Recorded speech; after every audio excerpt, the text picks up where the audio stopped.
Known as the saint who loved to laugh and make others laugh, St. Philip Neri is probably one of the most unique saints the world has ever known.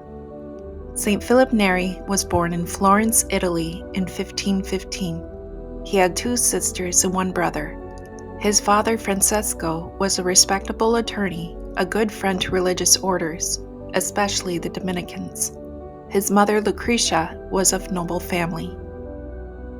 As a child, Philip could be mischievous, such as causing a donkey to fall on top of him when he was 8 years old. But for the most part, he was quick to obey, respectful of others, light-hearted, and peaceful. It's said that he hardly ever got angry, except for one time when he pushed his sister when she had teasingly interrupted him while he was saying his psalms. When he was 18 years old, he was sent to San Germana to learn business under his uncle. He stayed with his uncle for 2 years, and although the plan had been that he would be the heir to his uncle after he died, Philip had what he called his conversion, although he was already very pious. He had made a habit of going to a church that was on a mountain, and there he would meditate on the Lord's Passion. Little by little, Philip lost his taste for earthly things and began to realize he was going to serve God in a different way. Although his uncle was disappointed and tried talking Philip out of it, Philip didn't allow himself to be deterred and went to live in Rome. So resolute was he that he didn't even tell his father, and he always asked his father permission for everything. He left with nothing but a loaf of bread and walked until he came to the house of a man named Gelato Cascia. After seeing Philip's friendliness and modesty and considering his neediness, he let Philip stay in a small room of his house. In return for this, Philip helped look after Gelato's children, taught them their letters and catechism. There he lived with the Cascia family for the next 10 years, living almost as a hermit. He ate only once a day and prayed and studied philosophy and theology. However, Philip himself confessed that he hardly ever studied, as he spent most of his time either praying or visiting the sick, or looking after the poor or the homeless to instruct them in their faith. Yet in conversation, people were constantly surprised by how much he knew of philosophy and theology. His manner of speaking was very simple and with few words, but very concise and deep. One time, some students came to him with some hard questions they had from their studies that they couldn't figure out. Philip, unaware that the students considered these hard questions, was able to answer them in just a few words, but as clear as though he had been studying those matters himself. What took the students 4 to 5 days to work through, Philip was able to explain it in only minutes. His knowledge was infused rather than learned, and this was due to his meditation on the Holy Scriptures. He would become absorbed in prayer and weep and sigh, and one day, when he was supposed to attend a lecture of the St. Augustinian monastery, he missed it because he caught sight of a crucifix that was hanging on the wall in the monastery. He had become so caught up in mental prayer that he completely missed the meeting. There were times that he prayed up to 40 hours without stopping. Since he met with the poor and sick during the day, he would spend the nights praying, often in the caves. He used the discipline that consisted of little iron chains. If he did sleep, it was only for a few hours, and it would be on the floor. When he wasn't with the poor and the sick, he would often be reading. But this he had to do out in the open because he was so poor that he didn't even have a candle to light in the cave. During these 10 years, Philip never thought of becoming a priest, but saw freedom in being a layman and tending to the poor and sick. He enjoyed being God's layman in the vineyard. After spending a few years studying, he suddenly decided that he was done with it all, sold his books, and focused all of his attention on finding poor sinners on the streets. His warm friendliness and lively sense of humor would quickly catch the attention of people, and once caught, they found it difficult to break away. By this warm, personal approach, he gradually prevailed on many to give up their careless way of life. Philip experienced so much joy from prayer that at times he would throw himself to the ground crying out, "No more, Lord, no more." But along with these great consolations, there were times of temptation and trial, and often at night the devil would appear to him to harass and tempt him. One night, 3 demons appeared to him to scare him, but Philip, who was out walking and praying, just kept praying and walked right through them as though they weren't there, never breaking his prayer, and the demons disappeared. When Philip was 29 years old, he experienced the miracle of the heart. He was by the catacombs praying for the gifts of the Holy Spirit when suddenly he was thrown down to his knees, and a large ball of fire appeared and entered his mouth and lodged in his heart. Immediately, Philip felt a heat and a surge of joy which he could not contain, and he threw himself to the ground. He remained there for a time, and when he recovered a little, he felt on his side by his heart a lump as big as his fist. After his death, it would be discovered that this swelling of his heart swelled so much that it broke 2 of his ribs, which were thrust outward and remained wide open for the rest of his life. With this miracle came palpitations of the heart, which would palpitate so violently that not only would it shake Philip's whole body, but the chair that he sat on, or even the ground if he was standing. This would happen only if he was praying, saying Mass, or contemplating anything heavenly. Sometimes it would also cause him to levitate. Along with the palpitations also came an intense heat that Philip constantly felt. He was never cold and had no need of blankets or extra clothing and always had the windows open. Sometimes the heat would get so bad that he would need to be fanned. He felt this heat all the time, but especially in prayer. His spiritual children, as he called them, and they in turn called him Father, also benefited from this mystical experience. If they were ever in need of any consolation, he would press them to his heart, and they would instantly feel the heat and constant love from his heart. If they ever experienced temptations and came to Philip for help, he would again press them to his chest, and the temptations would instantly disappear. One of his spiritual children testified to this experience.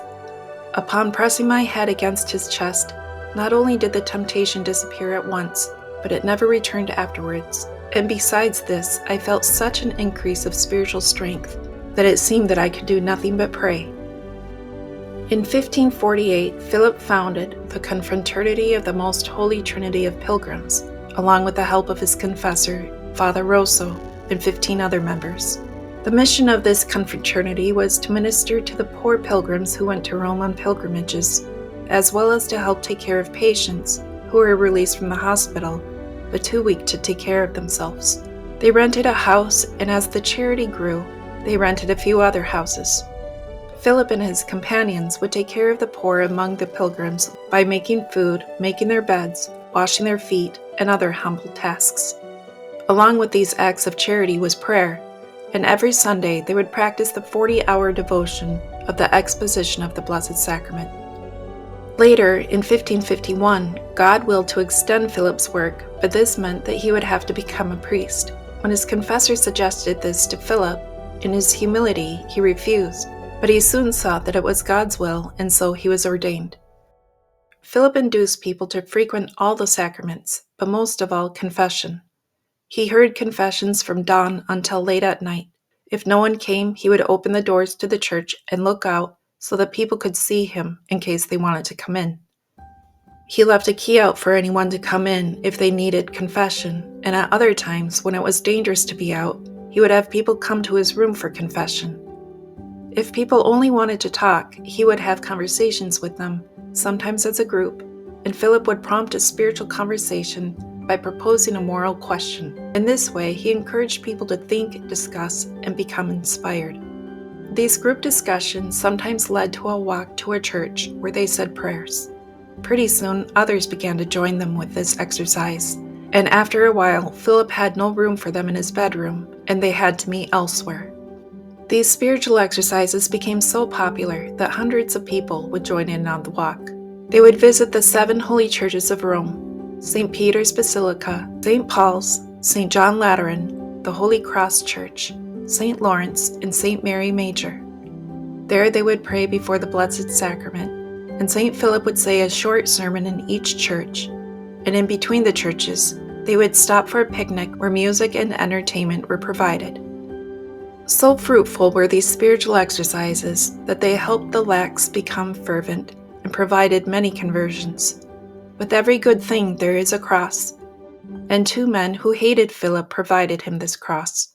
These 2 men worked in the church where St. Philip was pastor and did everything they could to get Philip to become discouraged and leave. As they worked in the sacristy, they would sometimes purposely lock Philip out so that he couldn't get in to get his vestments, which delayed him in saying Mass. If he was lucky enough to get his vestments, they would purposely give him an old torn one and then shut the door in his face.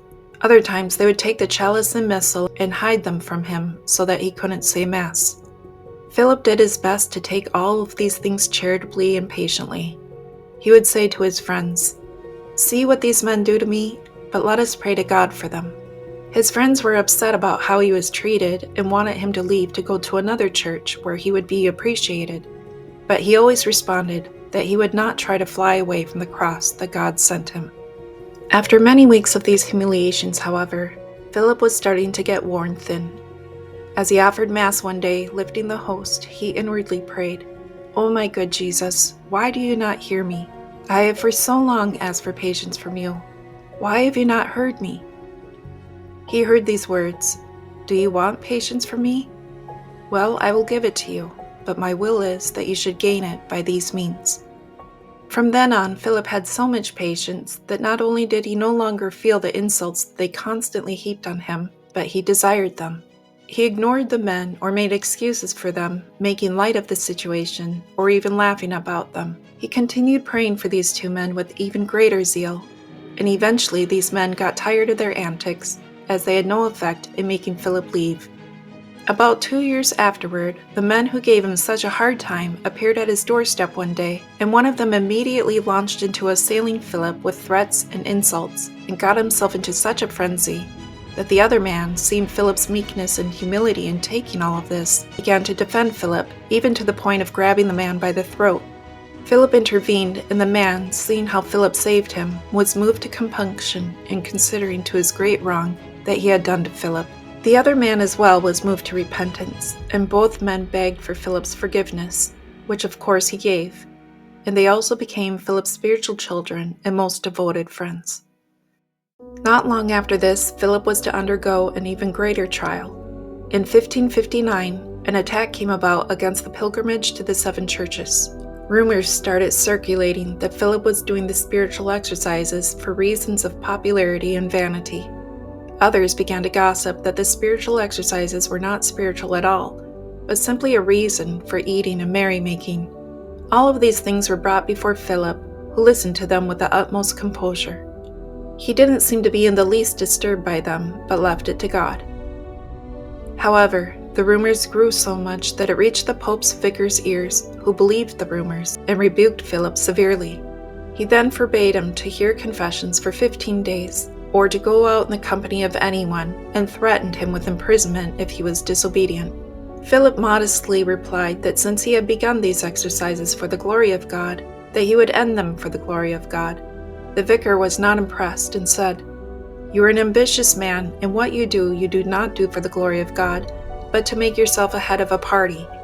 To this, Philip turned to the crucifix in the room and said, "Lord, you know if what I do is to make myself head of a party or for your service." And with that, he left.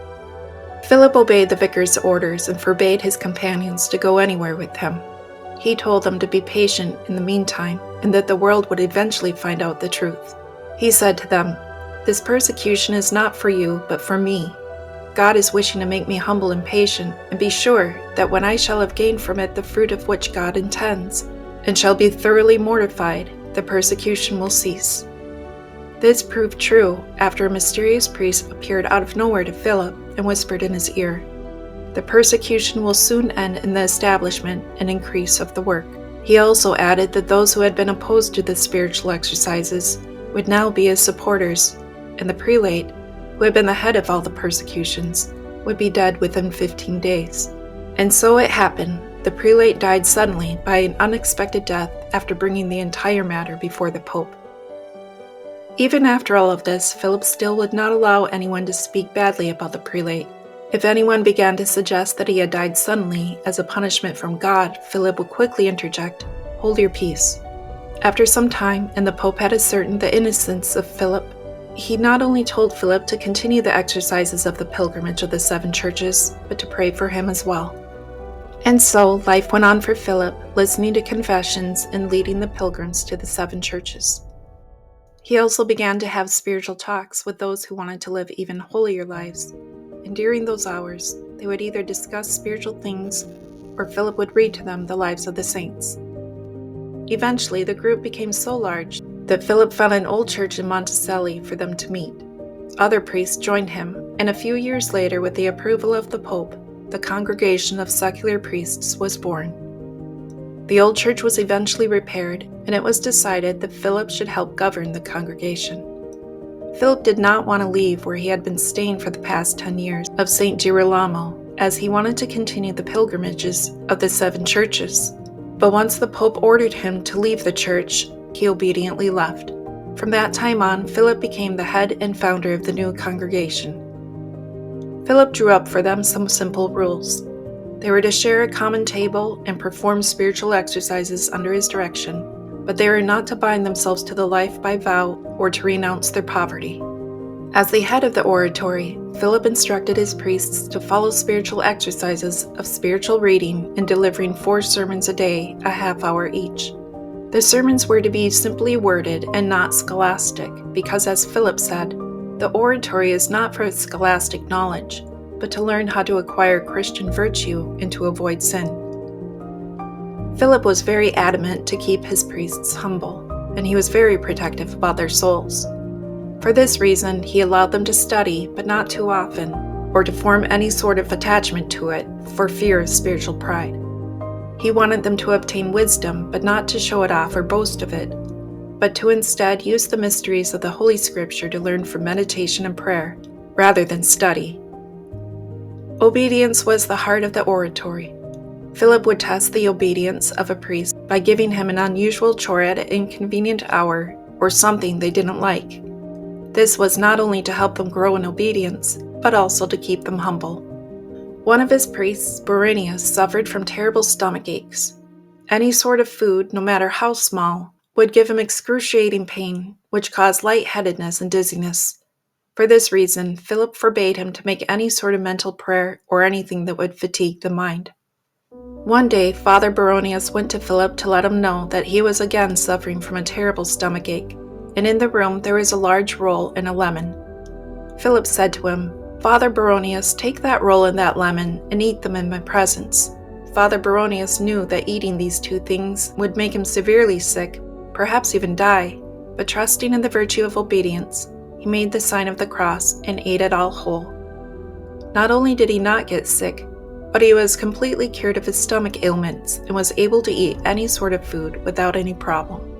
St. Philip Neri is known for having a sense of humor, and so he did. However, some of the tricks that he played on people were not supposed to be taken as jokes, but as a way of Philip's spiritual guidance. For instance, to one of his penitents who struggled with a certain sin and fell into it often, he would tell him to come to confession the next day, but then would put him off by saying, "I don't feel like listening to confessions anymore. Come back tomorrow." When the penitent came back, Philip did the same thing, making another excuse. He did this repeatedly 3 or 4 times, sometimes instructing the penitent to meet him at a certain time and then not show up, or tell him plainly that he was too tired to hear his confession. All of this was not so much to tease or make light of the penitent's sin or his need for confession, but to help him build a desire to confess. This proved to be very effective, and the penitent was able to overcome his sin. Other times, Philip would do the same to his priests, giving them the wrong directions to a place on purpose, or not allowing them to say Mass as often as he did. Again, it was not against charity that Philip did this, but to humble the priests and to help them develop a great fervor for the Mass. If one of his spiritual children seemed to be downcast for no good reason, Philip would give them a playful swat on the head with spiritual instruction, "Cheer up." He also believed that a cheerful soul was raised to holiness faster than serious ones. "A joyful heart is more easily made perfect than a downcast one," he would say to one of his spiritual children. As far as handling a difficult day, he would say cheerfully, "Let me get through today, and I shall not fear tomorrow." Philip purposely humiliated himself as well. Popular stories tell about how he would walk in the streets in such a way that the people thought he was pretending to be drunk, when in reality he was trying to humiliate himself. Other times he would show up at meetings with his beard half shaved. This caused people to laugh, mostly at him, and not only did it make people happy and comfortable to be around someone so light-hearted, but it also kept their opinions of him more human rather than too lofty, which is exactly what Philip wanted. And so he did these things that people considered so random and unusual and maybe even crazy, all for a supernatural desire for deep humility. Philip kept a joke book nearby at all times, not so much to learn about jokes, although he did enjoy making people laugh, but mostly to keep him grounded. He would so easily fall into ecstasy from any spiritual thought he had that immediately he would begin to tremble with the palpitation of the heart or lift up in ecstasy. This would not only cause distraction, but also put him in the center of attention. So immediately he would pull out his book of jokes and start reading it, or some otherworldly thing to distract himself. Many times he would feel himself fall into ecstasy as he was saying Mass. He didn't like this, as it brought too much attention to himself, and he instructed the altar server to pull on his chasuble to wake him up. Other times he would yank on his beard to keep him grounded, another strange thing that he did that people assumed was just an odd quirk. He fell into ecstasy so often that it often kept him awake at night, hindering his sleep. His companions worried about this, knowing that no sleep for long periods of time would make a person sick. So he would call to his companion from his bed, "Father Antonio, if you wish me to sleep, do you know what you must do? Give me some book I don't like." But other times he would allow himself to fall into ecstasy in prayer, and when scolded for this he would say, "This is not the time for sleep, for paradise is not for sluggards." Sometimes these spiritual gifts came with humiliations. One time, when meeting the Pope, he fell into ecstasy in front of him. Later, he bemoaned to one of his companions, "I committed a foolery. I was absorbed in prayer when I entered his chambers of holiness, and got up so close to his seat without even knowing he was there, or so much as taking off my cap." If he wasn't hearing confessions, he was up in the attic where he would stay for hours at a time, absorbed in prayer. However, he always responded immediately when someone called for him. He was very strict about never sending anyone away who needed him.